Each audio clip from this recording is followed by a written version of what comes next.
Shalom, selamat pagi. Hari ini kita akan belajar agama Kristen bersama saya Joshua Simanjuntak. Hari ini tujuan pembelajaran kita adalah menghayati dan mengamalkan ajaran agama yang dianutnya dan memahami arti hak asasi manusia dan hubungannya dengan anugerah keselamatan yang Allah kehendaki. Oke, kita langsung saja ke topik materi kita, yaitu pembahasan kita keselamatan. Keselamatan artinya kelepasan atau kebebasan. Boleh dikatakan merdeka. Ya. Kita hubungkan dengan agama Kristen, keselamatan yang dari Allah Bapa melalui Anaknya yang tunggal, yaitu Yesus Kristus. Masalahnya adalah manusia selalu hidup di dalam dosa. Manusia lebih menuruti keinginannya sendiri daripada menuruti perintah Allah. Sehingga benar apa yang tertulis dalam kitab Roma 3 ayat 23 yang disampaikan oleh Rasul Paulus, bahwa manusia telah kehilangan kemuliaan Allah sejak kejatuhannya dalam dosa. Anak-anakku sekalian yang dikasihi Tuhan, jadi kita bisa simpulkan dari firman Tuhan yang di kitab Roma 3 ayat 23 bahwa keselamatan itu adalah pekerjaan Allah sendiri. Keselamatan itu dikerjakan Allah untuk manusia. Allah membawa manusia kembali kepada kemuliaannya. Allah membawa manusia kembali kepada kehormatannya melalui kematian Yesus Kristus.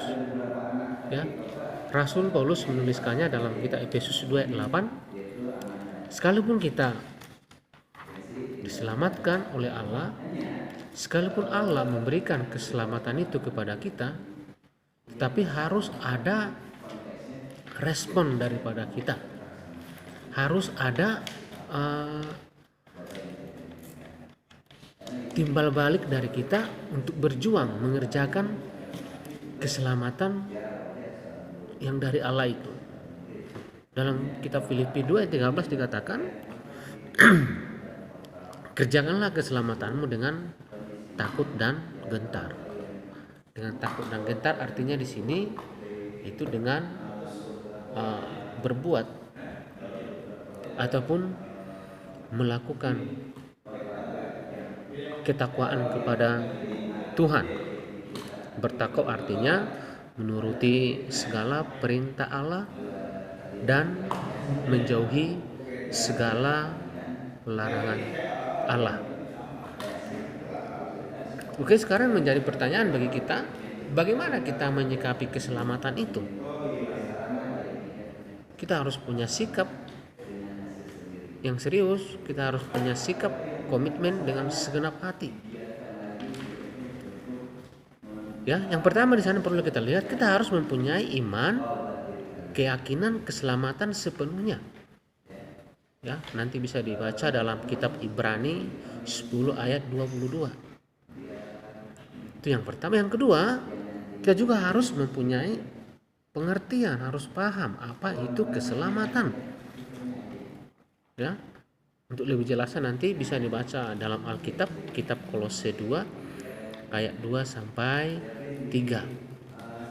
Nah, dan yang ketiga adalah kita harus mempunyai pengharapan yang pasti sampai kesudahannya. Ya, teruslah berharap kepada Allah, ya, karena manusia yang kehilangan pengharapan, dia akan kehilangan segala-galanya. Selama kita masih berharap kepada Allah, selama kita masih berharap kepada Tuhan, percayalah jalan keluar dari keselamatan itu akan kita terima. Anak-anak saudaraku sekalian yang dikasihi Tuhan, kita lihat bahwa jalan kepastian keselamatan adalah hanya ada dalam putranya yang tunggal, yaitu Yesus Kristus. Ya, hanya melalui itu. Dalam kitab Yohanes 3:16, Rasul Yohanes menuliskan, karena begitu besar kasih Allah akan dunia ini, sehingga ia telah mengaruniakan anaknya yang tunggal, supaya setiap orang yang percaya kepadanya tidak binasa, melainkan beroleh hidup yang kekal.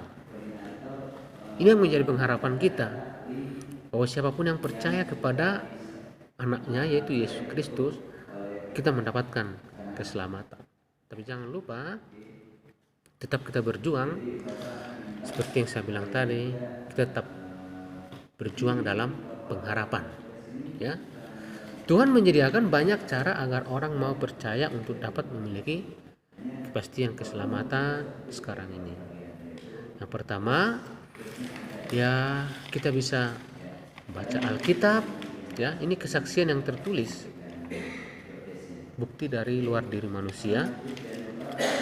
Dari Alkitab adalah kesaksian yang tertulis bahwa Yesus itu benar-benar ada untuk menebus dosa manusia. Terus kesaksian dari Roh Kudus, ya. Roh Kudus itu ada di dalam hati kita. Roh Kudus itu ada dalam hidup kita. Dialah yang mengontrol kita untuk berbuat baik dan untuk tidak berbuat tidak baik. Ya. Selanjutnya adalah ada cara-cara yang diberikan Allah, diberikan Tuhan, yaitu kesaksian, ya. Kesaksian orang-orang Kristen yang hidup berpadan dengan firman Tuhan. Ini boleh dengan kesaksian orang-orang Kristen yang perdana, orang-orang Kristen yang mula-mula, bagaimana mereka berjuang mempertahankan imannya sekalipun mereka mendapatkan tantangan dan cobaan yang sangat besar.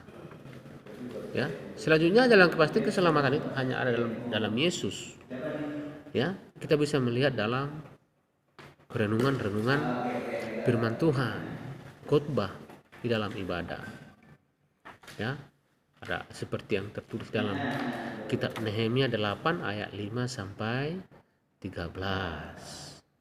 Ya, di situ tertulis dengan jelas ketika Esra berkhotbah, bagaimana jemaat-jemaat yang mendengarnya semua merasakan kuasa Tuhan dan mereka bertobat, berbalik dari kesalahannya. Dan inilah yang Tuhan inginkan dari kita sebagai manusia, untuk kembali ke jalan Allah, untuk kembali kepada keselamatan Allah itu. Ya, ada beberapa hal lagi yang terakhir yang perlu kita lakukan untuk kita boleh mendapatkan keselamatan. Ya, pertama, menerima dan mengakui Yesus Kristus sebagai Tuhan dan Juru Selamat pribadi kita. Yang kedua, bertobat dan berbalik dari segala kesalahan kita. Dan yang ketiga, saudara perlu dibaptis. Ya. Setelah itu yang keempat, perlu melakukan hidup yang benar sebagai tindakan nyata dari kehidupan kita menerima keselamatan dari Allah. Dan yang terakhir, kita harus mau terus diperbaharui seturut dengan kehendak Tuhan. Ya, demikianlah materi kita, definisi kita tentang keselamatan hari ini, menjadi berkat bagi kita semua. Terima kasih. Tuhan Yesus memberkati.